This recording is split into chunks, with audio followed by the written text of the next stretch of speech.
சரி, ஓகே. இன்னைக்கு வந்து நம்ம சங்கரன் கோயில்ல இருக்கிற நம்மளோட சைட் நோக்கி போயிட்டு இருக்கோம். இப்போ சைட்டையும் பார்த்துட்டு, ஸோ அங்கே இருக்கிற பில்டிங் கான்ட்ராக்டர் சாரையும் பார்த்துட்டு பேசி, ஸோ இன்னைக்கு வந்து சூப்பராக போகிறோம். வாங்க போகலாம். வணக்கம் மக்களே, திஸ் இஸ் பிரீத்தி. இன்னைக்கு நம்ம வந்து எங்கே வந்திருக்கோம்னா சங்கரன் கோயில் பக்கத்தில் இருக்கிற ஒரு ஊருக்கு தான் வந்திருக்கோம். இப்போல்லாம் நம்ம ஊரில் மண்ணே பார்க்க முடியல, ஆனால் நம்ம நிற்கிறது ஒரு செம்மண் பூமி. பாருங்க எவ்வளோ செக்க சிவேன்னு செம்மனாக இருக்குன்னு அப்படின்ட்டு. அண்ட் சைடில் பார்த்தீங்கன்னா என்னோடய ஃப்ரெண்ட்ஸ் வந்து நின்றுட்டுருக்காங்க. ஹாய்டா, எப்படி இருக்கு? நல்லா இருக்கியா? சரி சரி, சாப்பிட்டுட்டு இருக்காப்புல. ஓகே, இன்றைக்கி நம்ம யாரோட சைட் பார்க்க வந்திருக்கோம் பார்த்தீங்கன்னா building contractor Suresh sir. So அவங்களோட சைட் மட்டும் தான் இருக்கும். ஸோ சைட் வந்து பார்க்குறதுக்கு வீடு மாதிரி தான் தெரியுது. அண்ட் இந்த ஊரில் பார்த்தீங்கன்னா வீடே கண்ணு கெட்டு தூரத்துக்கு தெரிய மாட்டேங்குங்க. அப்படியே ஒவ்வொன்றும் ஒவ்வொரு இடத்துல இருக்குது. பட் அதுவும் பார்க்க அழகாக தான் இருக்குது. சரி வாங்க உள்ளே போ.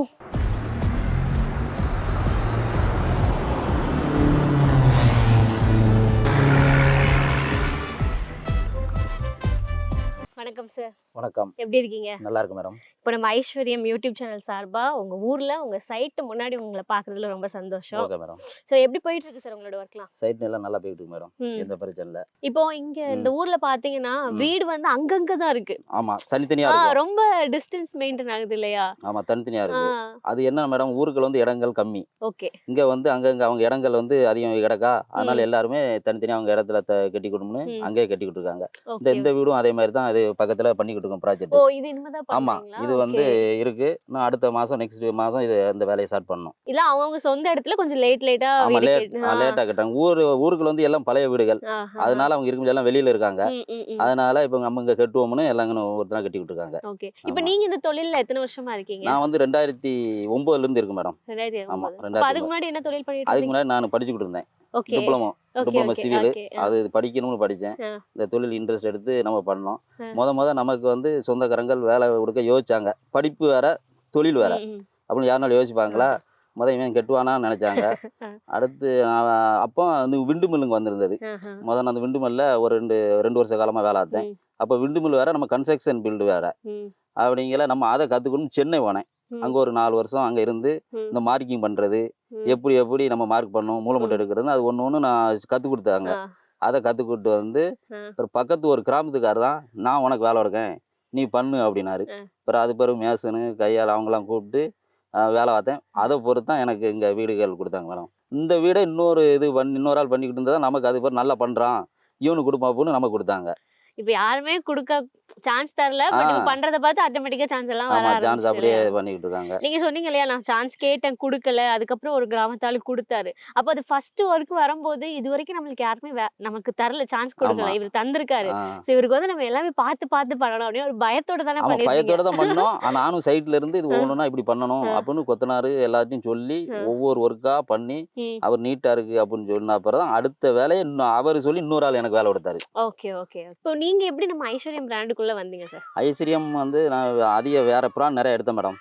நிறைய எடுத்தேன். அப்போ ஒன்னொன்னா எடுக்கும்போது கார்பெண்டர் வந்து ஓரம் சொல்லுதாங்க, இந்த இது சரியில்லை, அது வந்து நம்ம அந்த கம்பியை லென்த் கம்பியை வளைக்கும் போது சில கம்பி தண்ணி வளையும், அதிகமான வளையும். இது வந்து நல்ல குவாலிட்டியா இருக்கு, வளைய மாட்டேங்கி, எங்களுக்கு வேலைக்கு ஈஸியா இருக்கு. அது மாதிரி இது துருப்பிடிக்க மாட்டேங்கி, மற்ற கம்பியெல்லாம் துருப்பிடிக்கி நல்ல ஸ்ட்ரென்த்து வலிமையா இருக்கு, நமக்கு இந்த கம்பி எடுப்போம்னு அவங்களும் சொன்னாங்க. நான் அது வீட்டுக்காரனையும் செலவுன்னு சொல்லுவேன், ஐஸ்வர்யம் எடு, நான் வந்து அது கம்பல் ஐஸ்வர்யம் நல்லா இருக்கும், உனக்கு எதுனாலும் பாருமே. சரி ரைட்டு, உனக்கு விருப்பப்படியே எடுங்க அப்படின்றாங்க. அதனால கம்பிகள் பொறுத்தவரை 95% ஐஸ்வர்யம் தான். இப்போ நமக்கு தெரிஞ்ச இதுல ஃபுல்லாவே ஐஸ்வர்யம் தான் சொல்லுவேன் வீட்டுக்காரன்ட்டு. அவங்க சரின்றுவாங்க, கேட்பாங்க நல்லா இருக்கு. அதே மாதிரி கார்பெண்டர் கேட்பாங்களே எப்படி இருக்குன்னு, கேட்கும்போது நல்லா இருக்கு ஐஸ்வர்யம் எடுங்க அப்படின்றாங்க. சரி ரைட் அப்படின்னு ஐஸ்வர்யம் தான். இப்போ ஸ்டார்டிங்ல வந்து உங்களுக்கு யாருமே வேலை கொடுக்கல, ஸோ நீங்க தான் கஷ்டப்பட்டு வந்தீங்க இல்லையா? இப்போ உங்களுக்கு கீழே எத்தனை பேர் வேலை பார்க்காங்க? இப்போ ஒரு 30 பேர் வேலை பார்க்காங்க. நினைச்சு பாத்தீங்களா? அது கண்டிப்பா நினைக்கல. நம்ம இப்படி வருவோம், இந்த மாதிரி தொழில் போகணும் கண்டிப்பா நினைக்கல. ஆனா இன்ட்ரெஸ்ட் எடுத்து ஒரு வெறியோட தான் தொழில் பண்ணேன். ஆனா நல்லபடியா போகுது. இப்போ நான் போட்டனால நம்ம சொன்ன வேலையை முடிக்கிறாங்க கரெக்டா. அப்ப நீங்க வந்து உங்களோட வெற்றி வந்து காரணம் என்னன்னு நீங்க என்னைக்காவது யோசிச்சு பாத்திருக்கீங்களா? நம்ம கடின உழைப்பு, அதான் ஒண்ணு வேணும். கடின உழைப்பு, நம்ம உழைக்க போய் தான் நல்லா இருக்கும். முத சாதாரண இந்த கவர்மெண்ட் பாத்ரூம் வந்தல மேடம், அதெல்லாம் ஸ்டார்ட் பண்ணேன். அதை வந்து அந்த யூனியன்ல கூப்பிட்டு நீங்க பண்ணுவீங்களா அப்படின்னு கேட்டாங்க. சரி ரைட் பண்ணுவோம், நம்மளால முடியாது என்ன பண்ணுவோம்னு நினைச்சு பண்ணேன். அதை பண்ணி நல்லா பண்ணுதாங்கன்னு நினச்சி அப்படி ஒவ்வொரு வேலையாக கொடுக்க ஆரம்பிச்சாங்க.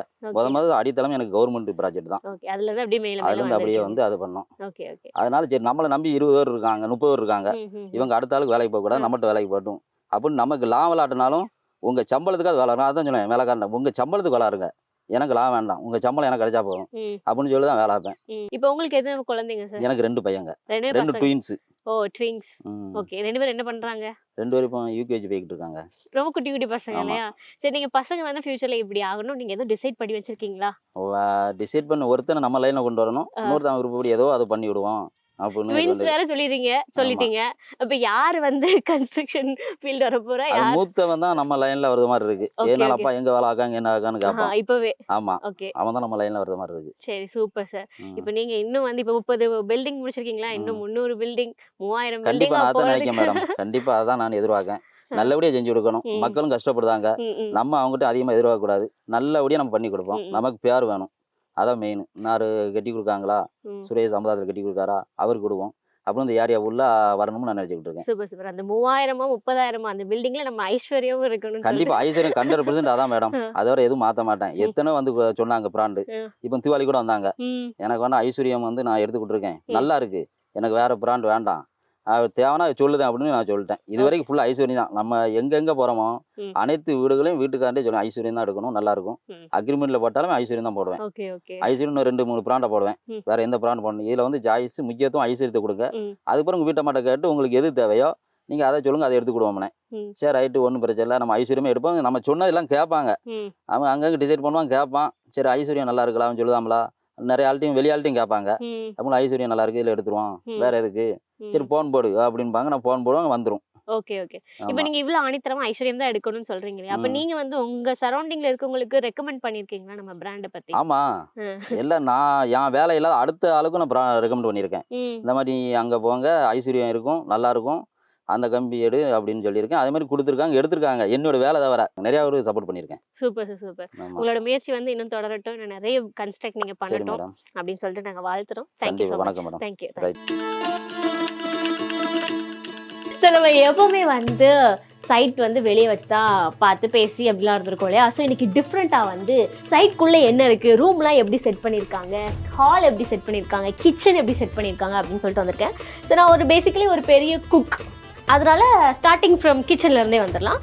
ஸோ இதுதான் கிச்சன். ஸோ இதெல்லாம் பார்த்தீங்களா ஸ்லாப் போட்டிருக்காங்க அண்ட் சூப்பராக இருக்குது. அண்ட் இங்கே இப்போ எனக்கு ரொம்ப பிடிச்ச விஷயம் என்ன தெரியுமா, இங்கே வந்து வென்டிலேஷன் வந்து நிறையா விட்டுருக்காங்க. லைக் ஜன்னலுக்கு வந்து நிறைய பார்ட்டு விட்டுருக்காங்க.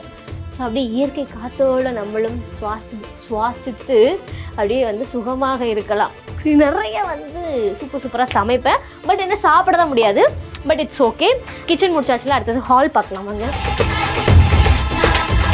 ஹால் பார்த்தீங்கன்னா இங்கே வந்து மேபி இங்கே வந்து டிவி போட்டு இங்கே சோஃபா போட்டு அப்படியே ராஜா பகவத் மாதிரி உட்காந்து செமையாக வைப் பண்ணலாம். அண்ட் நெக்ஸ்ட் டிப்பிக்காக வந்தோன்னா எனக்கு தெரிஞ்சு இது 2 ரூம் நினைக்கிறேன். மேபி இது ஒரு பூஜை ரூமாக இருக்கலாம், இல்லை ஸ்டோர் ரூமாக இருக்கலாம். பட் இதுதான் வந்து பெட்ரூம் நினைக்கிறேன். பிகாஸ் அதில் வந்து ஒரு அட்டாச்டு பாத்ரூமுக்கு ஸ்பேஸ் கொடுத்துருக்காங்க.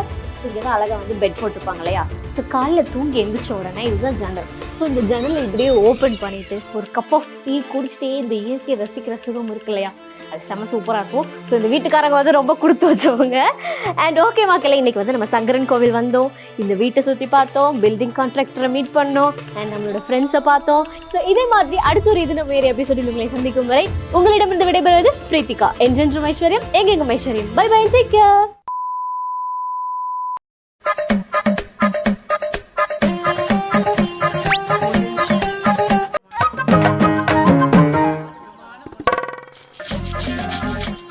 உங்கள் அனைவரையும் வரவேற்கிறேன். இசை மழையில் நனைய நீங்கள் தயாரா? ஒரு வார்த்தை கேட்க ஒரு வருஷம்.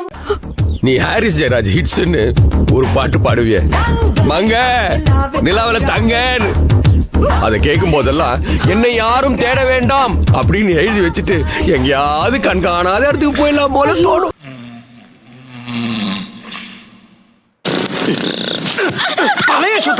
பழைய சொத்தை திங்காதுன்னு உன்னை எத்தனை தடவை சொல்றது? என்னடி குரட்டை இது?